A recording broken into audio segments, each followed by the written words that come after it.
Di situ hati saya tersentuh, padahal di surat Al-Ikhlas itu bahkan tidak ada kata-kata ikhlas di dalamnya. Ya. Benar-benar hanya menceritakan bahwa Allah itu satu, tidak diperanak dan tidak memperanak. Disitulah hati saya tertambat dengan Islam.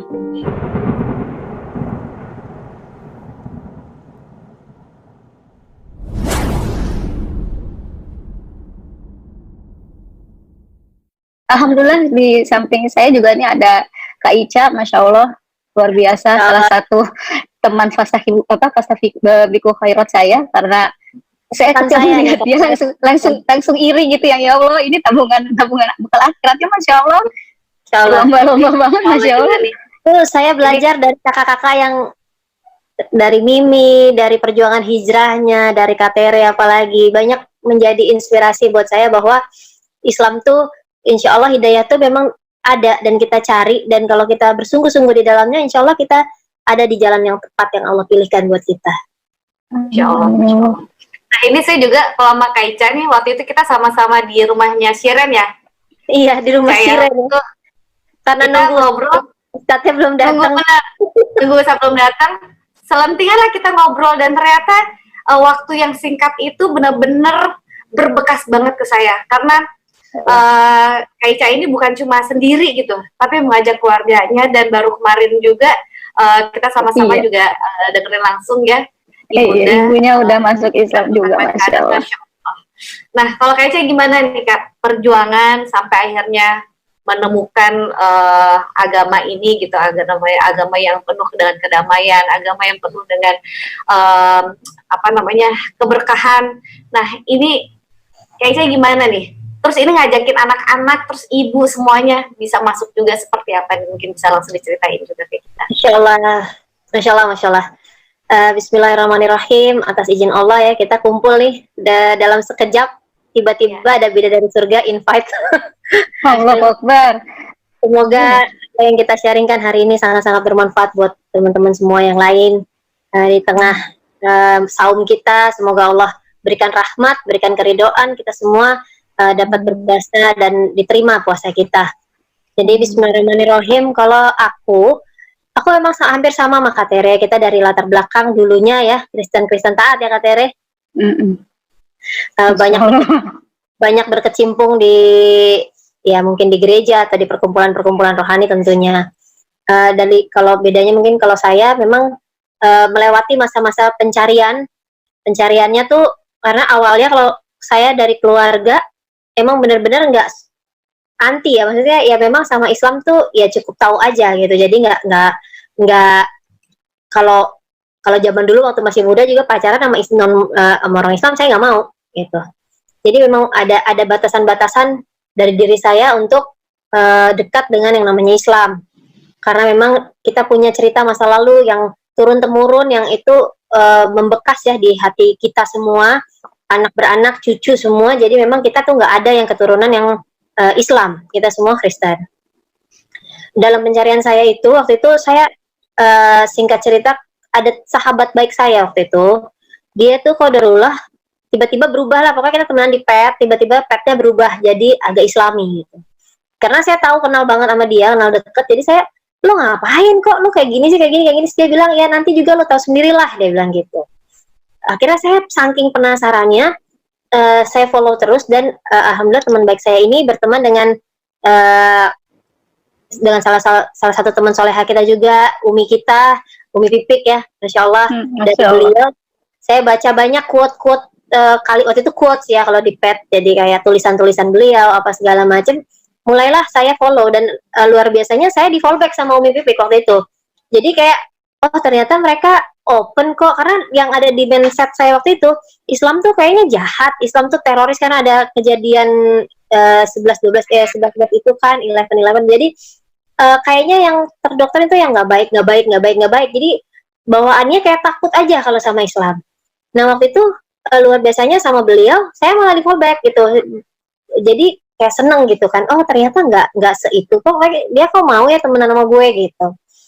Dan ada pembicaraan yang ngenakin gitu ya, bahasanya ngenakin. Dan sama sekali nggak ada judgement, sama sekali nggak ada kayak di underestimate karena saya bukan Islam waktu itu. Jadi sangat baik, diterima dengan sangat baik. Dan masya Allah waktu itu saya datang ke acara beliau. Waktu itu saya ya memang masih Kristen. Saya datang pulang kerja dengan pakaian yang minim ya. Waktu itu dan saya nggak nyangka gitu. Waktu itu saya mendapat sambutan yang luar biasa dari teman-teman semua di sana. Waktu itu ada Umi Pipik, ada charity waktu itu. Jadi saya datang ke sana, ada Mbak Nana, ada Mbak ini. Masya Allah saya diterima dengan baik. Bahkan disuruh duduk di depan. Sesuatu yang saya nggak sangka gitu. Saya pikir, wah dia kalau ngeliat orang Kristen juga bakal anti banget gitu. Ternyata enggak. Saya disuruh duduk di depan, malah pokoknya dipersiapkan tempat yang baik, diperlakukan dengan baik. Dari situlah akhirnya saya pengen tahu deh gue nih Islam nih apa sih sebenarnya gitu. Cari tahu. Akhirnya saya bertanya lah sama salah satu teman saya. Saya tanya sama dia, saya bilang, nih mau tanya dong. Saya bilang, Nabi Muhammad tuh sama nggak Tuhan juga seperti kita di agama Kristen? Saya bilang gitu, karena Nabi Isa kan Tuhannya di agama Kristen. Nah, waktu itu teman saya bilang gini, ya enggak lah, Nabi Muhammad ya beda. Dia bilang, Nabi Muhammad ya Nabi, bukan Tuhan. Oh, jadi kamu kalau berdoa enggak minta ampun atau minta ini sama Nabi Muhammad ini? Enggak, dia bilang, sama sekali enggak. Kita berdoa cuma sama satu, sama Allah aja, dia bilang. Oh gitu, penasaran tetap saya cari tahu lagi. Apa iya benar, emang Nabi Muhammad bukan Tuhan gitu kan? Akhirnya saya ketemulah, singkat cerita saya ketemu dengan surat Al-Ikhlas ya. Di situ saya belajar. Di situ hati saya tersentuh. Padahal di surat Al-Ikhlas itu bahkan tidak ada kata-kata ikhlas di dalamnya. Ya. Benar-benar hanya menceritakan bahwa Allah itu satu, tidak diperanak dan tidak memperanak. Disitulah hati saya tertambat dengan Islam. Bahwa selama ini mungkin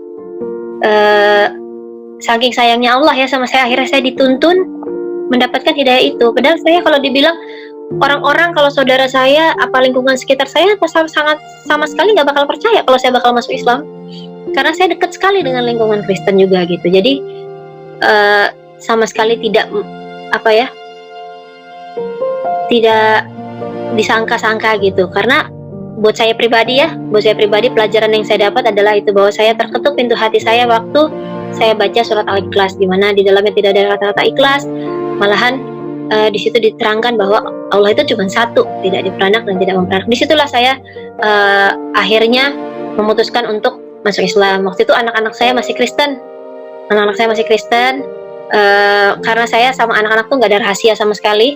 Jadi mereka tahu apa yang saya lakukan. Jadi saya bilang, dan mereka ngamuk, yang marah, banting pintu, karena saya biasa tinggal bertiga aja sama anak-anak saya. Jadi biasanya kemana-mana bertiga, dan saya nomor satu itu yang saya tanamkan kepada anak-anak itu berharap kepada yang namanya Tuhan. Jadi pada saat saya berpindah keyakinan, saya kasih tahu juga ke mereka, tapi saya sama sekali nggak pernah mengajak mereka untuk masuk Islam. Saya tetap antar mereka ke gereja, saya tetap kegiatan-kegiatan mereka tetap saya bantu. Dan saya konsultasi dengan salah satu ustadz yang Sabtu di Al-Jambari, Masya Allah beliau yang membimbing dari awal saya masuk Islam. Alhamdulillah sampai saat ini. Kalau waktu itu pertanyaan-pertanyaan saya awal banyak saya lemparkan ke beliau, dan beliau cuma pesan satu sama saya waktu itu, Islam itu lebih kasih daripada yang lain. Islam itu harus lebih bisa menunjukkan bahwa kamu masuk Islam, kamu menjadi lebih baik, menjadi lebih kasih, lebih sabar, lebih ini. Itu yang saya pegang. Jadi kita tidak boleh mudah menjudge orang, kita tidak boleh mudah, karena Islam itu agama kasih, beliau sampaikan kepada saya waktu itu. Jadi keseharian saya ya saya perlakukan mereka seperti biasa. Ya mereka marah ya saya maklumi apa segala macam. Ya alhamdulillah setelah berjalannya waktu, kemudian saya akhirnya menikah. Setelah saya masuk Islam, setahun kemudian akhirnya saya menikah. Dan waktu itu kita punya kesepakatan bahwa di rumah tuh kita nggak boleh ngomongin agama, karena anak-anak saya kan masih Kristen ya. Lambat laun ternyata mereka belajar dari keseharian mungkin ya, mereka lihat, mereka apa, saya taruh aja buku-buku gitu di rumah. Sampai qadarullah anak saya yang nomor satu ini dia sakit skoliosis, harus operasi. Nah operasi tulang belakang. Nah waktu dia di rumah sakit ini sempat ada masa kritisnya, mau masuk ICU gitu ya, mau masuk ruang operasi. Waktu itu saya nangis, saya cuman bilang sama dia, Kak, Umi minta maaf, nggak bisa doain apa-apa waktu itu saya, karena cara saya berdoa berbeda dengan cara Sheila waktu itu berdoa. Jadi saya istighfar, terus saya peluk dia, terus tiba-tiba dia bisik di telinga saya, Umi, aku mau syahadat, dia bilang. Jadilah waktu itu anak saya nomor 1 tuh syahadatnya di meja operasi, jadi di ruang operasi. Disaksikan para dokter, alhamdulillah. Sudah pulang dari situ, saya belajar banyak justru dari anak saya. Dia duluan pakai jilbab. Padahal saya tanya sama anak saya ini ya,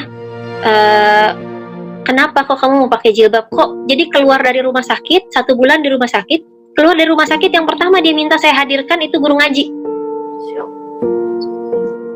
Terus waktu dia kan pakai pen ya, dari pangkal kepala sini sampai pinggang itu ada 24 skrup ya, masih terpasang sampai sekarang. Alhamdulillah, Allah kasih sehat, alhamdulillah. Pertama kali yang dia tanya waktu dia bisa berdiri, berarti kalau saya sholat saya nggak bisa ruku dong, dia bilang. Ya nggak apa-apa, kata Ustadz ya sama dok, nggak apa-apa kan, Allah yang menghadirkan ini, insya Allah dari keadaan ini kamu bisa jadi lebih baik gitu. Jadi yang pertama dia tanya tuh, aku nggak bisa ruku dong, dia bilang. Terus kedua, pokoknya aku sampai rumah harus sudah ada guru ngaji. Jadi waktu itu langsung datang guru ngaji. Kira-kira jeda 2-3 bulan setelah kakaknya masuk Islam, sebenarnya adiknya nih saya sama sekali nggak mau tanya, karena adiknya nih orangnya ekstrovert, pendiam. Kak Tere udah tahu deh, si Valen kan sangat diem gitu ya. Saya nggak pernah mau tanya gitu, istilahnya nggak mau disenggol, takutnya tersinggung atau iya emosi. Qadarullah tiba-tiba dia nyamperin saya sama abinya. Kenapa sih kakak terus, kakak aja yang dikasih guru ngaji, ini kok aku enggak? Dia bilang, loh kan kamu belum masuk Islam ya, masa kamu ngaji gitu kan. Nah qadarullah waktu itu dia bilang, iya Bi, aku mau masuk Islam. Jadilah waktu itu disyahadatkan di rumah sama suami, lalu kita syahadat ulang di masjid. Saat itulah mereka akhirnya sama-sama masuk Islam. Dan saya belajar banyak dari mereka. Mereka duluan pakai jilbab sebenarnya, sebelum saya. Waktu itu saya tanya, kenapa sih Kak, Dek, kok mau pakai jilbab? Saya bilang gitu kan, karena masa muda kan, rambut lagi lucu-lucunya, lagi pengen apa modelnya gitu ya. Dan saya waktu itu saya nggak berharap mereka akan secepat itu gitu. Saya berharap mereka akan belajar aja dulu apa gitu. Tapi Allah punya rencana lain. Dan saya nggak sangka jawaban yang keluar dari mulutnya, karena dengan ayahnya ya, suami saya sekarang itu kan ayah sambung ya. Saya nggak sangka keluar dari mulutnya dia bilang, iya, aku mau pakai jilbab karena aku nggak mau abi aku masuk neraka, dia bilang. Kalau aku nggak pakai jilbab, nanti abi masuk neraka, dia bilang. Jadi ya mereka waktu itu Allah bimbing jauh lebih cepat daripada perjalanan saya, dan saya banyak belajar dari mereka. Dan saat itu pun Sheila terlambat sekolah 1 tahun. Alhamdulillah Allah jodohkan dengan Ustadz Nababan bisa belajar di pesantren mu'alaf, dibimbing Masya Allah dengan sangat baik oleh Ustadz Nababan di Sada. Dan Masya Allah saya dipertemukan dengan teman-teman soleh-soleha ya, teman-teman di Terang Jakarta. Allah bawa luar biasa, walaupun mesti melewati banyak hal. Gak lama setelah anak-anak masuk Islam, suami saya di PHK, akhirnya kita usaha. Tapi justru ketika saya benar-benar di titik minus, malah Allah izinkan saya sama suami berangkat umroh gratis. Sekali nggak keluar biaya apa-apa.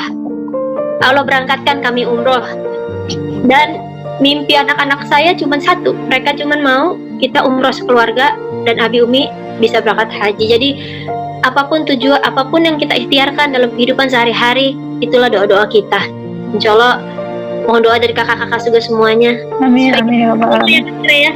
Karena di saat sakratul maut pun kita bisa digoda oleh setan. Jadi penting banget kita saling minta doa dari teman-teman yang soleha, dari lingkungan yang soleha. Masya Allah, yang orang-orang soleh inilah, Mimi, Masya Allah luar biasa.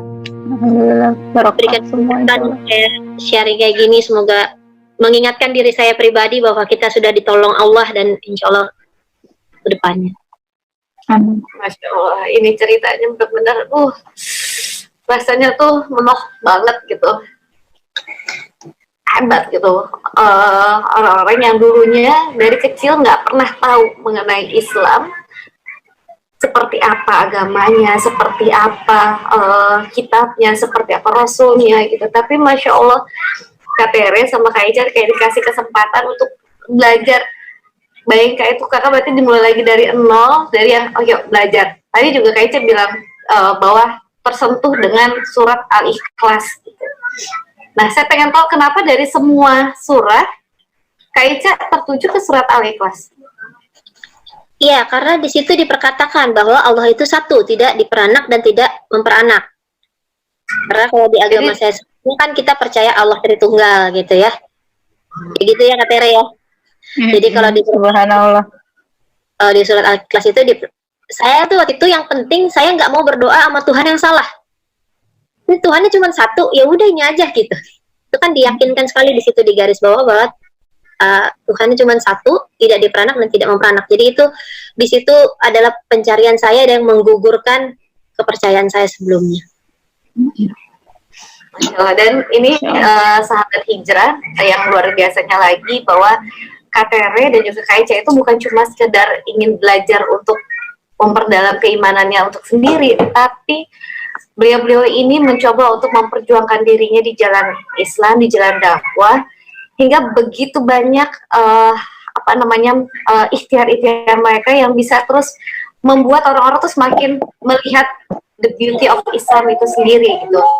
Kayak Kak Tere sekarang juga, aduh mohon maaf ini kalau di rumah emang Masya Allah. Apa ini tugas utama, Masya Allah. Ini makanya nggak bisa ke akal juga karena harus nemenin anak-anak puasa di rumah. Masya Allah. Ya. Nah ini juga sahabat hijrah juga tahu gitu bagaimana perjuangan dari Kak Tere dan Kak Ica gitu. Kak Tere dia ada di mualaf apakah namanya Kak? Sebenarnya alhamdulillah sama Kak Ica juga. Jadi kita awalnya tuh kita berdua ini lagi karena banyak sekali kita ngelihat ini kok kondisinya teman-teman mualaf kayak apa ya, kok kayaknya perlu disupport gitu. Jadi kita bikin yuk ini awalnya WhatsApp grup ya, Salihah ya, Ica. Iya. Kita bikin WhatsApp grup, lalu berkembang jadi semacam komunitas ya. Alhamdulillah kemarin juga ada satu lagi ya, Vivi sudah masuk ke Islam juga. Dan itu yang menarik dari terinspirasi dari kisah hijrah salah satu yang kita bersamai juga ya, Masya Allah ya, dari Angel bikin buku tentang hijrah, Vivi baca bukunya, Allah kasih hidayah lewat situ ya, Allahu Akbar, indah banget. Karena memang karena kita mengalami, jadi kita sadar betul ya Kak Tere bahwa memang nggak cukup sekedar masuk Islam, jadi memang perlu pendampingan, perlu yang membersamai, karena kita punya banyak pertanyaan ya Kak Tere ya, yang butuh solusi yang tepat, karena kalau diarahkannya nggak tepat juga kasihan gitu kan. Betul. Jadi banyak teman-teman yang Masya Allah waktu awal bersyahadat belum diterima sama orang tuanya, biasanya datang ke rumah sini titip baju. Di rumah singgah ya, Masya Allah. Singgah, alhamdulillah. Jadi karena kan tetap harus baik ya adab kita kepada orang tua, malah setelah masuk Islam harus jadi lebih baik, harus lebih ditunjukkan gitu ya, lebih hormat. Iya, jadi ya saya selalu pesan ke mereka jangan pernah lawan orang tua, karena orang tua itu mulia ya, di agama Islam orang tua kita muliakan. Nah kalau Kak Ica gimana nih? Tadi kan cerita tentang anak-anak yang akhirnya juga convert ke Islam gitu. Nah kalau ibu ini seperti apa? Karena kan ya terkadang kan kita untuk mama untuk ngebawa orang tua gitu, untuk ngajakin. Kadang kan ya mungkin ada tantangan tersendiri gitu. Nah kalau Kak Ica gimana tuh? Alhamdulillah sebelum, jadi setelah aku masuk Islam, mamaku masih mau teguran ya sama aku, masih mau ngobrol. Tapi begitu cucu-cucunya masuk Islam, waduh, tuh yang namanya ngamuk, udah yang paling rajanya ngamuk. Jadi aku sama mama sebenarnya ada sekitar 1,5 tahun nggak ngomongan. Oh, sempat ini ya? Sempat nggak ngomongan, sempat nggak ketemu. Pokoknya akhirnya aku pilih menyendiri karena takutnya kalau kita sautin terus, nanti kita jadi dosa kan. Jadi lebih baik diam, kan lebih baik diam, berkata baik atau diam. Jadi yang saya pilih diam waktu itu, diam. Jadi beliau juga nggak mau menghubungi, ya saya juga pilih diam. Nah waktu itu alhamdulillah cucunya biasa ya, bertambah usia, jadi mungkin dia rindu sama cucunya, dia datang sekali waktu. Nah udah setelah itu situasi makin baik. Nah saya berusaha untuk ini aja, maintain aja terus gitu. Kita maintain, kita berhubungan baik, kita berhubungan baik. Sampai kadarullah waktu itu saya sakit, dan saya punya satu sih yang saya selalu lakukan. saya orang yang paling nggak tahu malu untuk nitip doa. Jadi sama siapa aja, kalau saya ketemu, saya pasti bilang, doain ya, nyokap gue, doain ya ini. Pokoknya saya Masya Allah. terus diinti ya. Entah dari mulut siapa doa itu dikabulkan Allah kan. Entah siapa yang doanya tembus ke langit. Jadi saya selalu nggak pernah bosan, siapa aja saya selalu ketemu di status kayak di mana, saya selalu kalau lagi pasang foto mama saya pasti di bawahnya saya tulis tuh doain ya biar mama saya ini. Jadi apa aja saya selalu minta doanya. Nah, Masya Allah, pasti Insya Allah ini doa dari sahabat-sahabat saya juga, dari guru-guru saya juga. Jadi sama ustadz-ustadz tuh saya selalu gitu, doain ya mama saya. Karena saya sedih banget waktu kajian tuh disampaikan oleh Ustadz Umar Mita bahwa kalau mama saya meninggal pun misalnya naudzubillah min dzalik dalam keadaan dalam keadaan bukan muslim gitu ya, dalam keadaan Kristen, saya nggak bisa mengurusi jenazah beliau. Kita nggak bisa ngurusin ya, maksudnya dengan ritual, dengan apanya kita kan nggak bisa kan mengurusi. Jadi saya sedih banget waktu itu. Mau apapun alasannya, kita cuma bisa tunggu di luar gitu kan. Jadi waktu itu saya sangat saya berjuang, saya doa, terus saya minta sama Allah. Saya minta sama Allah supaya dilembutkan hatinya, supaya Allah bukakan jalan pikirannya. Qadarullah waktu itu saya kurang sehat ya, jadi saya masuk rumah sakit. Terus aku masuk rumah sakit, terus pulang dari rumah sakit terus saya ngobrol, "Mah, tuh mati tuh sakit tuh nggak usah tua, muda pun bisa sakit, apalagi tua," saya bilang gitu. Saya aja yang muda nih udah qadarullah kalau izinkan sakit ya Kak Tere. Insya Allah mengumurkan saya. Jadi Menaikkan derajat iman, amin. amin. Nanti tuh pas dia datang ke rumah nungguin saya kan, saya ngobrol lah sama dia. Saya ngobrol, mama nanti kalau meninggal gimana, apa segala macam saya ngobrol. Saya juga keluar dari mulutnya. Sebenarnya mama udah lama pikirkan, dia bilang. Jadi ya alhamdulillah setelah mama saya tanya-tanya tentang kematian, beliau terbuka hatinya. Dia terbuka hatinya, langsung dia bilang saya mau syahadat. Masya Allah difasilitasi waktu itu teman-teman musyawarah waktu itu kita datang. Alhamdulillah November tahun lalu, persis November tahun lalu mama saya masuk Islam, dan terus mohon doanya. Saya masih ada kakak saya, alhamdulillah selama Ramadan ini lagi di rumah, jadi saya titip doa lagi nih. Kakak saya sama anak-anaknya lagi ada di rumah bantuin saya selama Ramadan. Amin ya Allah, amin ya Allah, amin. Yuk kita sama-sama ikhtiarkan kalau masih ada di sebelah kanan kiri kita yang belum kenal wajah Islam yang sesungguhnya, keindahan Islam yang sesungguhnya, yuk kita sama-sama ikhtiarkan untuk menceritakannya lewat akhlak terbaik kita. Dan buat teman-teman yang ingin tahu seperti apa sih sebenarnya isi value dari ajaran Islam ini, jangan khawatir, jangan melihat dari orang-orang yang nggak kenal Islam, tapi tanyalah sama kita, insya Allah kita akan menyampaikan sebagaimana kita juga merasakannya dalam hidup kita sendiri. Insya Allah bisa jadi berkah buat semua. Wallahu a'lam bishawab. Jazakillah khair Kak Tere. Kak Ica ada mau disampaikan sedikit? Insya Allah satu aja mungkin, pokoknya dalam segala hal perdalam ilmu iman kita kepada Allah, bahwa ya keyakinan kita ilmu tauhid ya Kak Tere, itu penting banget. Itu apalagi zaman pandemi kayak gini ya.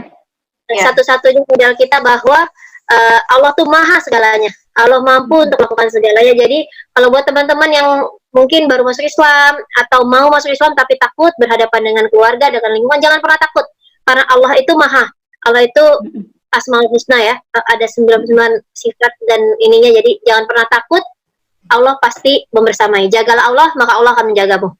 Masya Allah. Jazakumullah khair kakak-kakakku soleha. Aku, Masya Allah.